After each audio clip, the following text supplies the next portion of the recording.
पहले ग्रिप ली, दूसरी ग्रिप ली और फिर एकदम चौक में गए और पकड़ लिया। और चौक का फोकस गला होता है। तो हम बजट की बात कर रहे होंगे थोड़ा, तो सो फोकस बजट पे ही बात हो रही है, आ रहा हूं। तो अरे राष्ट्रपति के भाषण पे नहीं बोले थे, वो बात भी बोल ले रहे हैं, कोई दिक्कत नहीं। Thank you. तो पूरा फोकस ग्रिप पे होता है, ग्रिप से लड़ाई शुरू होती है और ग्रिप से हम चौक में जाते हैं। सर, करते हुए जब आदमी के हाथ में चौक आ जाता है, ग्रैपलिंग में जो ओपोनेंट होता है उसकी आंख में दिख जाता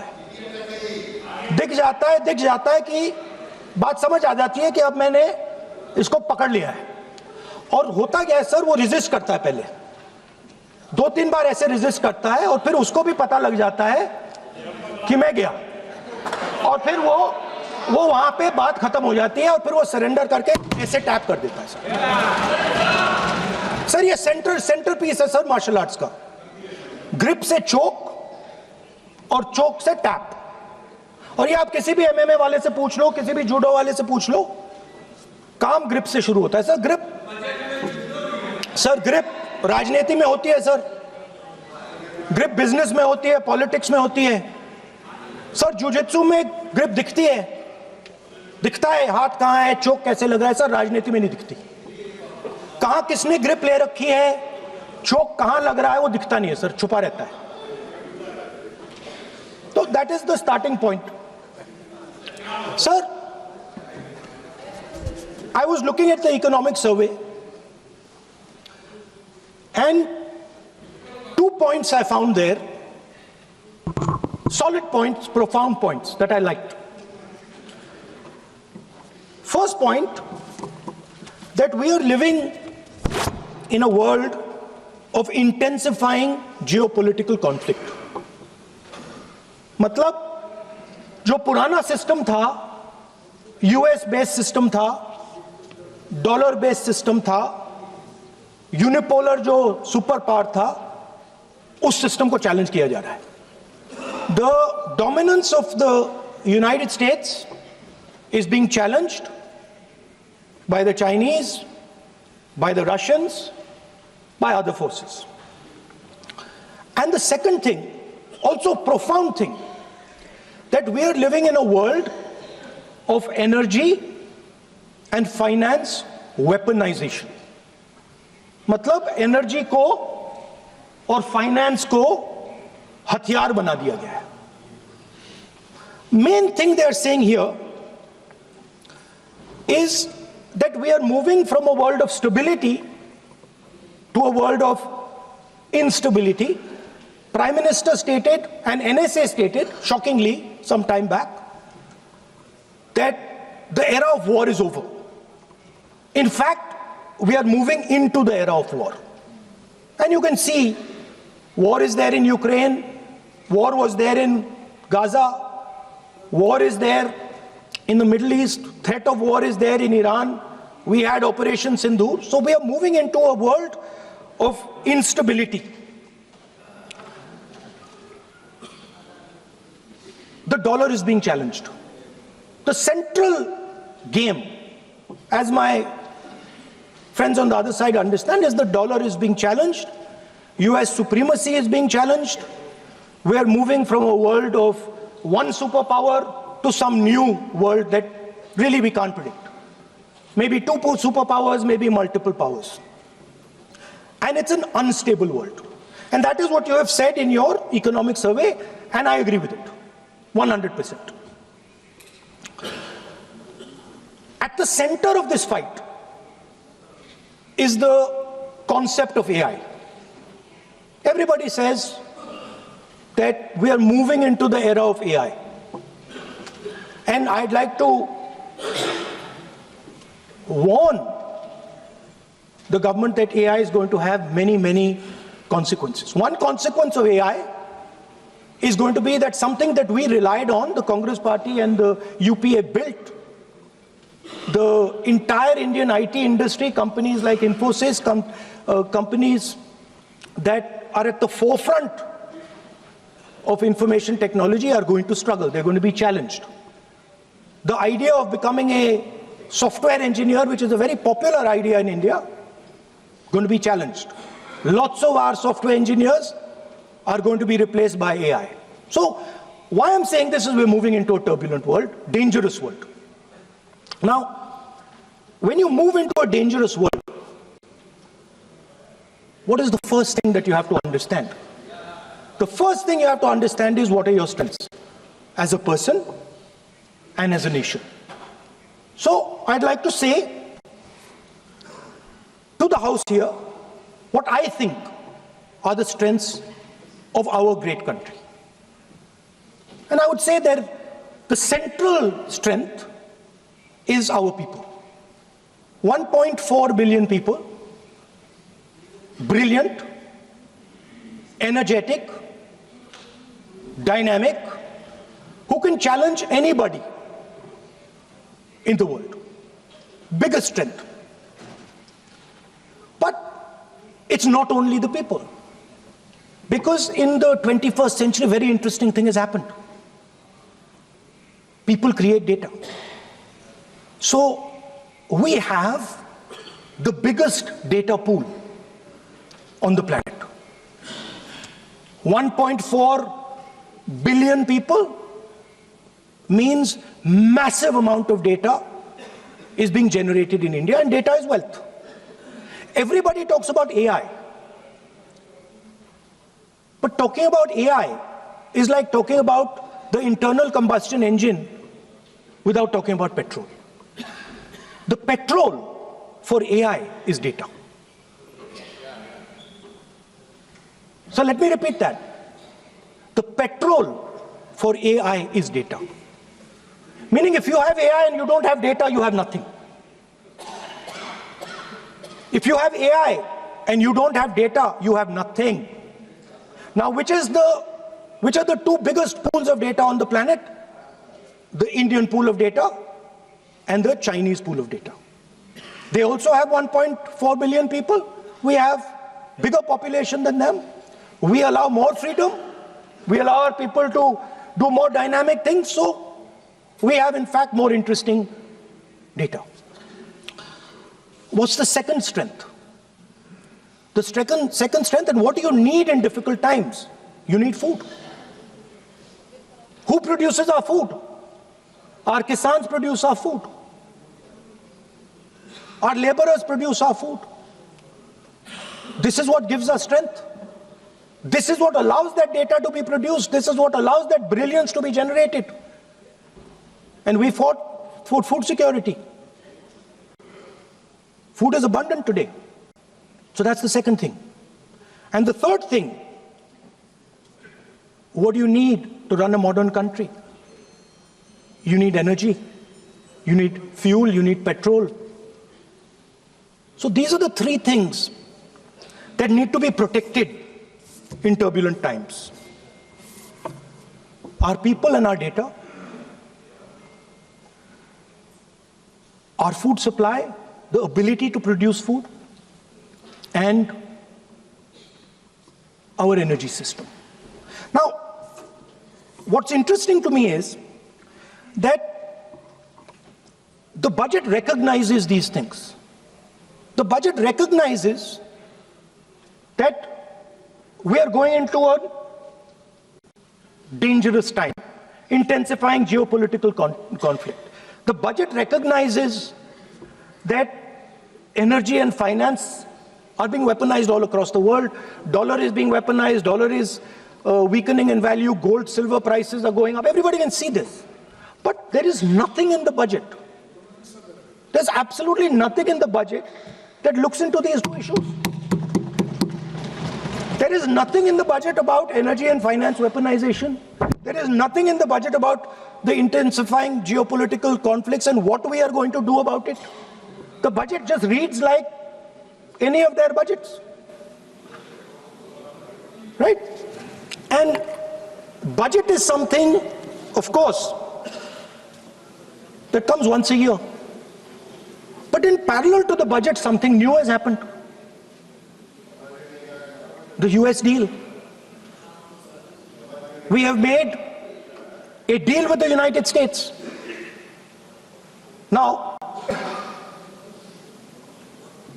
one thing I'd like to make very clear, and this is something that is not well understood.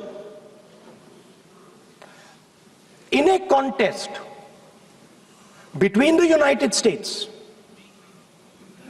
and China, the single most valuable asset is Indian data.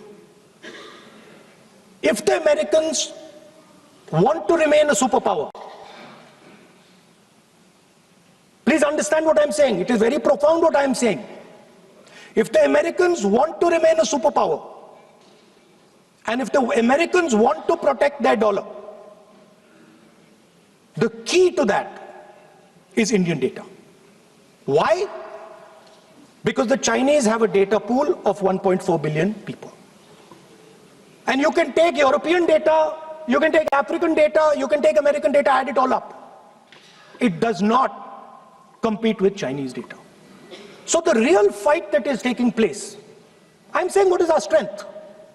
I'm saying if India is going to go to the table, then what do we put on the table? What do we say? Listen, this is what we put on the table. And what we put on the table, it's beautiful. What we put on the table is our people.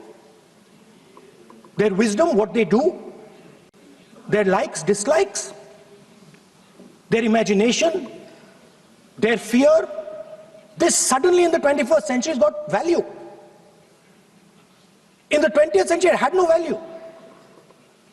I remember so many people saying that population is a weight, population is a disaster. No, population is the biggest asset you can have. It's a strength. But it's only a strength if you recognize that data is important. Now, what is surprising to me? What happened in the deal? If the India alliance was negotiating with President Trump, I will tell you what we would say.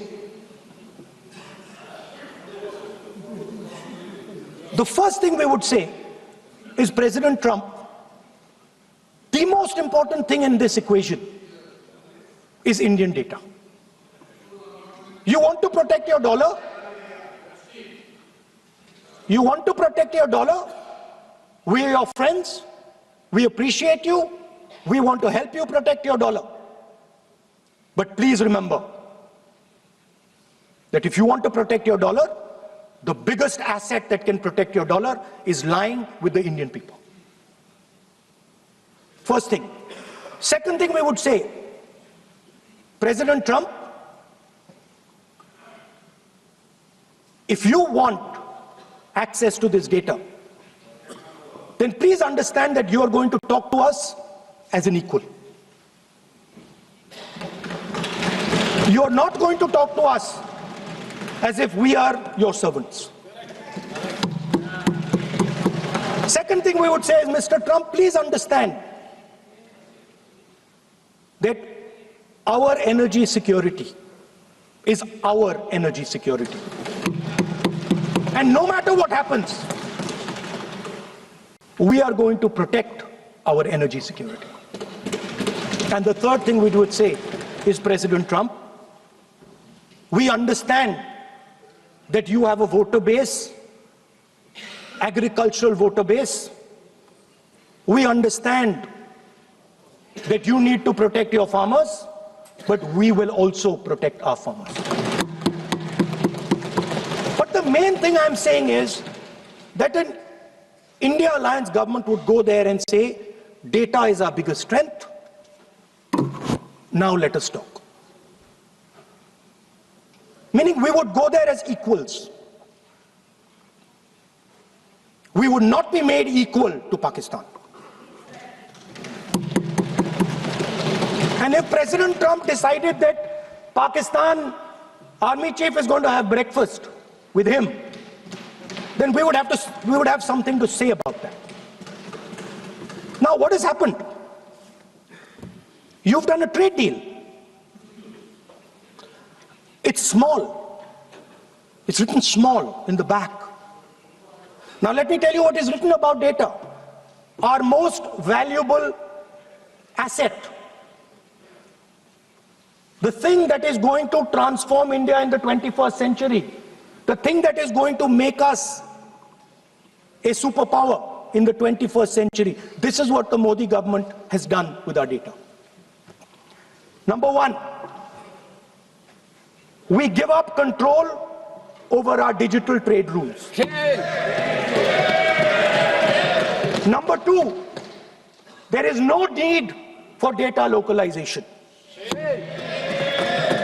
Number three, free data flow to the United States. Number four, limit on digital tax. Number five, no need to disclose any source code. The finance minister is smiling. She likes to smile.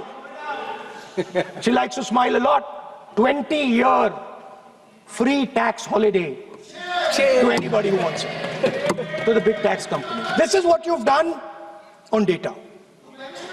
Second, no, I'll come to that, brother. Second, what have you done on tariffs? At the beginning,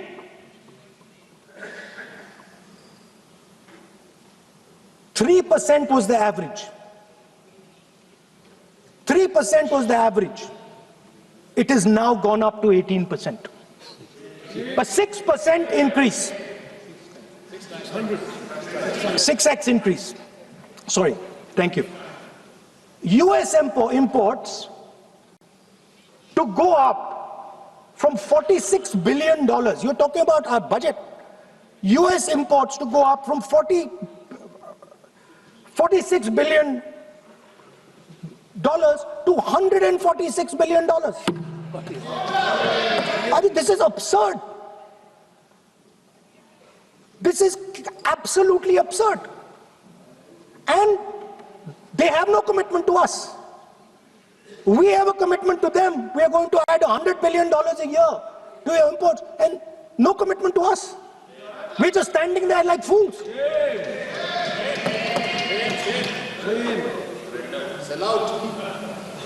And our tariff has gone up from 3% to 18%, and theirs has come down from 16 to 0.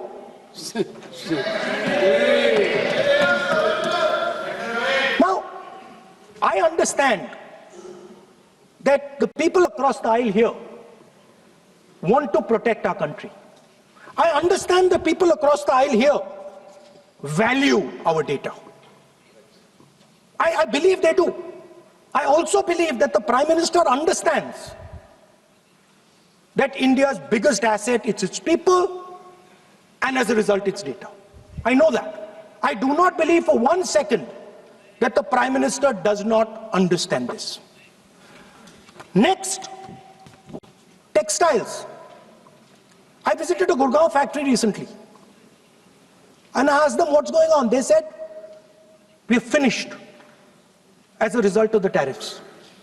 Now what have you done? You have, the United States has reduced Bangladesh's tariff to 0. And our tariff is 18%. What do you expect our textile people to do? They're dead. They're finished. The entire textile industry is gone because their competitor is Bangladesh.